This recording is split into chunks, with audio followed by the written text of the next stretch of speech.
एक बड़ा खूबसूरत गाना है, ये क्या हुआ, कब हुआ, कैसे हुआ, ये कोई ना जाने। मौका मिले तो आप सब लोग इस गाने को जरूर सुनिएगा। ये मैं इसलिए कह रहा हूं क्योंकि आज केंद्र सरकार ने 33% आरक्षण का बिल जो है कैबिनेट ने उसकी मंजूरी दे दी है। और जो मेजॉरिटी इस समय भारतीय जनता पार्टी की एनडीए सरकार के पास है, उस मेजॉरिटी का मतलब ये है कि ये इंपॉर्टेंट बिल आसानी से लोकसभा में, राज्यसभा में, दोनों सदनों में पास भी हो जाएगा। और कोई राजनीतिक दल ये रिस्क भी नहीं लेगा कि वो इस बिल को अपोज करे। 2008 में यूपीए की से कांग्रेस की यूपीए वाली सरकार थी। उस यूपीए सरकार ने अपने कार्यकाल में इस बिल को लाया था, जिसमें महिलाओं को 33% आरक्षण, 33% रिजर्वेशन उन्हें लेजिस्लेटिव असेंबली में और लोकसभा में दोनों जगहों पर मिलने जा रही है। अब ये मैंने क्यों कहा और आगे मैंने लिखा है कि बहुत सारे लोगों के सपनों पर पानी फिर गया। जम्मू कश्मीर में 90 सीटें हैं। 90 सीटों का 33% बनता है 29 सीटें। 29 सीटों पर महिलाएं चुनाव लड़ेंगी जम्मू कश्मीर में। और इन 29 सीटों पर महिलाओं के चुनाव लड़ने का मतलब यह हो गया कि एक बड़ी तादाद में वो सारे कर्मठ नेता जो है वो गेम से बाहर हो गए हैं। और अब 29 तो ये रिजर्वेशन हो गई महिलाओं की। उसके बाद 9 सीटें रिजर्व्ड हैं शेड्यूल्ड ट्राइब कैटेगरी के लिए, 7 सीटें रिजर्व्ड हैं शेड्यूल्ड कास्ट कैटेगरी के लिए, तो 16 रिजर्वेशनें वो भी हो गई। तो 29 और 16 का मतलब 45 हो गया।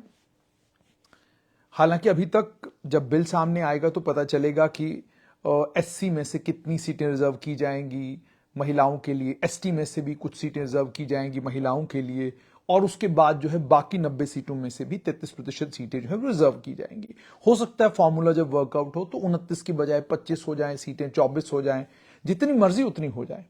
लेकिन मजेदार बात तो यह है कि अभी मुझे लगता है आज रात से ही सारे नेता अपने घर के अंदर दाएं बाएं देखना शुरू करेंगे कि क्या मेरी बेटी चुनाव लड़ सकती है, क्या मेरी बहू चुनाव लड़ सकती है, क्या मेरी धर्मपत्नी चुनाव लड़ सकती है कि नहीं लड़ सकती है।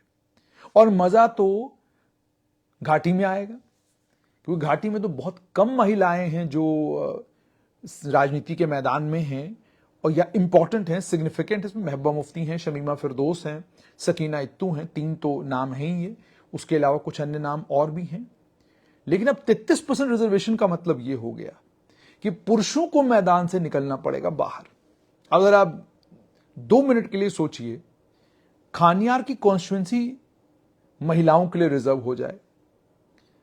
आप सोचिए कि ऊड़ी की कॉन्स्टिट्यूंसी महिलाओं के लिए रिजर्व हो जाए।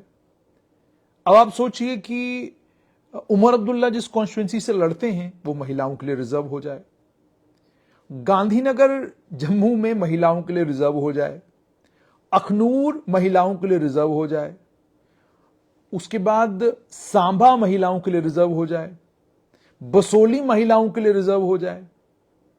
राजौरी महिलाओं के लिए रिजर्व हो जाए। पुंछ महिलाओं के लिए रिजर्व हो जाए। और उसके बाद इसी तरीके से मान लीजिए डोडा की कॉन्स्टिट्यूंसी महिलाओं के लिए रिजर्व हो जाए। उसके बाद किश्तवाड़ हो जाए।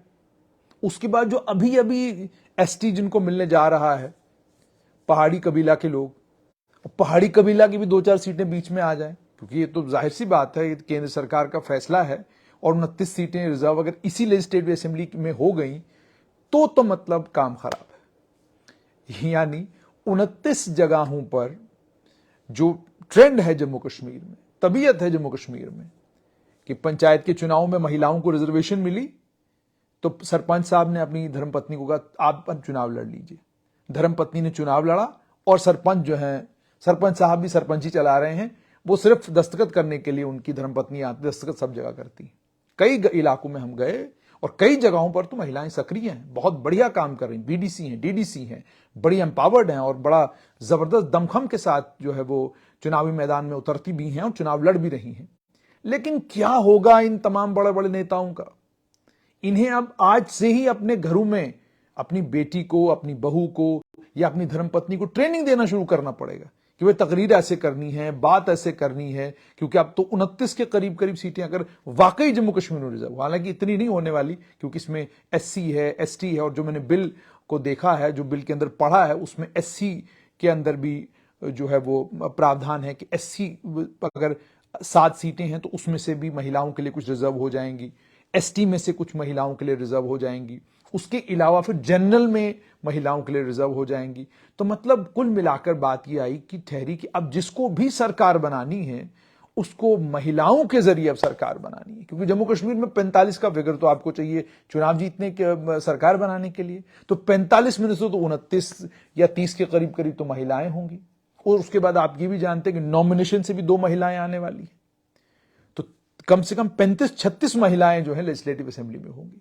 तो मुझे लगता है धन्यवादी होना चाहिए आज के दिन जम्मू कश्मीर की महिलाओं को प्रधानमंत्री नरेंद्र मोदी का कि उन्होंने महिलाओं के लिए 33% आरक्षण का बिल जो है आज कैबिनेट ने उसको मंजूरी दी है। ऐतिहासिक बिल है और जम्मू कश्मीर में चुनाव में बहुत मजा आने वाला है। गांधीनगर के प्रत्याशी अगर भारतीय जनता पार्टी के कल तक 15 थे, जो ही उन्हें पता चलेगा कि यह महिला रिजर्व हो गया तो उन 15 को अपने लिए नई कॉन्स्टिट्यूंसी ढूंढनी पड़ेगी। तो आज मुझे समझ में आया कुछ थोड़ा थोड़ा कि ये जो बीजेपी ने पिछले दिनों म्युनिसिपैलिटी के चुनावों के लिए सच शर्मा को, सुनील सेठी को, श्यामलाल शर्मा को सांबा, कठुआ उधर इधर भेज दिया, मुझे लगता है कि कहीं उनको भनक लगी होगी कि कुछ ऐसा होने वाला है, तो इन धुरंधरों को पहले ही तैयार किया जाए कि भाई आपको तो अपने क्षेत्र में तो अब आप लड़ नहीं सकते क्योंकि ये तो महिला रिजर्व हो जाएगा, तो अब आप दाएं बाएं जाइए। क्या होगा उनके सपनों का? तो कई लोग तो मुझे लगता है कईयों की तो परेशानी सबसे बड़ी ये होगी कि भाई मेरे घर में तो है ही कोई नहीं जिसको मैं चुनाव लड़ाऊं, तो उन्हें तो ढूंढना पड़ेगा किसी को चुनाव लड़ाने के लिए, क्योंकि तबीयत अभी तक जम्मू कश्मीर में और पूरे देश में भी लोगों की इसी तरह की है कि आप महिलाओं को, जो महिलाएं डीडीसी हैं, बीडीसी हैं, बड़ा कमाल का जो काम कर रही हैं, मुझे लगता है वो आशान्वित होंगी कि भाई अब तो मौका हमें मिलेगा। और कुछ तो कॉन्स्टिट्यूंसीज ऐसी हैं जिन कॉन्स्टिट्यूंसीज को सोचकर मुझे हंसी आ रही है कि पतिदेव ने धर्मपत्नी को केवल चुनाव इसलिए लड़ाया था कि चलो ठीक है डीडीसी बन जाए, बीडीसी बन जाए, बात खत्म हो जाएगी और मैं खुद एमएलए बन जाऊंगा। लेकिन अब मुसीबत, अब हो सकता है डीडीसी बीडीसी साहब को खुद रहना पड़े और धर्मपत्नी बन जाए एमएलए। ये स्थिति जो है, ये जबरदस्त स्थिति हो गई है। कईयों के सपनों पर पानी फिर गया है, कईयों को आज रात को नींद नहीं आनी है, और कईयों की परेशानी ये हो जानी है कि सत्ता चलाएं तो अब चलाएं कैसे। अब जो कल तक हमारे घर का किचन चला रही थी, मेरे घर का, जो कल तक मेरे घर को संभाल रही थी, अब हो सकता है उसको मेरी राजनीति भी संभालनी पड़ जाए। पर महिलाओं को बहुत मुबारकबाद, बहुत बड़ा हिस्टोरिक स्टेप है ये, और बड़ी खुशी होगी मुझे कि अगर इसे जम्मू कश्मीर में जब ये लागू होगा, ये बिल पास होगा, इस बिल के पास होने के बाद जब ये कानूनी प्रावधान बन जाएगा, राष्ट्रपति के हस्ताक्षर होंगे इस पर, और फिर पता चलेगा कि जम्मू कश्मीर की कौन कौन सी कॉन्स्टिट्यूंसीज जो है वो रिजर्व हुई हैं, तो बहुत मजा आने वाला है उस रिजर्वेशन के बाद। क्योंकि फिर देखना ये होगा कि कौन किसको उस कॉन्स्टिट्यूंसी से खड़ा करता है। क्या कोई नेता कार्यकर्ता को खड़ा करेगा, या नेता अपने घर से किसी बेटी को, बहू को, धर्मपत्नी को, किसी रिश्तेदार को, ताई की बेटी को, चाचे की बेटी को, उससे चुनाव लड़वाएगा ताकि सत्ता जो है हमारे घर से बाहर ना जाए। या ये आम जो कार्यकर्ता राजनीतिक दलों में हैं, उन कार्यकर्ताओं को मौका मिलेगा। जम्मू में कई महिलाएं हैं, भारतीय जनता पार्टी में हैं, नेशनल कॉन्फ्रेंस में हैं, कांग्रेस में हैं, पीडीपी में हैं, बहुत सक्रिय हैं, बहुत मेहनत करती हैं, बहुत दौड़ती हैं, लेकिन उसके बाद जब मैंडेट की बारी आती है तो वहां किसी पुरुष को मैंडेट दे दिया जाता है। अब मुझे लगता है आज भी वो आशान्वित हुई होंगी, वो दुआ भी यही कर रही होंगी, भाई मेरी वाली कॉन्स्टिट्यूंसी रिजर्व हो जाए, ताकि यहां जो पुरुष प्रधान हैं, जहां यहां जो पुरुष मैंडेट बांट रहे हैं, बढ़ चुके हैं, कह रहे हैं कि भाई मैं लड़ रहा हूं यहां से, मेरा मैंडेट है यहां से, तो वो तो सीधा साफ बाहर, तो मौका जो है हमें मिलेगा। और इसमें मैं ये भी आपको बताऊं कि कई महिलाएं हैं जैसे जिन्होंने अपने आप को प्रूव भी किया है एज अलग अलग भूमिकाओं में, चाहे बीजेपी में किसी पार्टी पोजीशन पर रही हो, कांग्रेस में किसी पार्टी पोजीशन पर रही हो, लंबे समय से काम कर रही हैं, लेकिन मौका नहीं मिलता। मौका इसलिए नहीं मिलता क्योंकि क्षेत्र में तो केवल एक ही पुरुष है, उसी को चुनाव लड़ना है। तो बड़ा इंटरेस्टिंग हुआ है। 33% आरक्षण जो महिलाओं को मिला है, इसके लिए आपको बहुत बहुत मुबारकबाद। और नेताओं से गुजारिश ये कि अब तलाश शुरू कर दीजिए क्योंकि 29 सीटें हैं जिन सीटों के ऊपर अब आपको महिलाओं से चुनाव लड़वाना है और इन 29 सीटों पर महिलाएं जो हैं वो एमएलए बनेंगी। कईयों के सपनों पर पानी फिर गया है।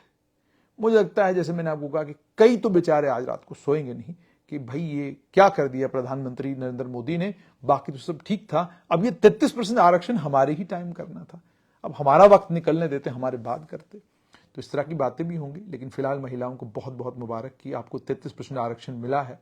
और जिस तरीके से आप अलग अलग पॉलिटिकल पार्टीज में काम कर रही हैं और जिस ईमानदारी और जिस नेकनियति के साथ आप लोग अलग अलग जगहों पर काम कर रही हैं और आपको मौका नहीं मिलता था, आपको चुनाव लड़ने का मौका नहीं मिलता था, अब आपको चुनाव लड़ने का मौका भी मिलेगा, अपने आप को प्रूव करने का मौका भी मिलेगा और अपने क्षेत्र को रिप्रेजेंट करने का भी मौका मिलेगा।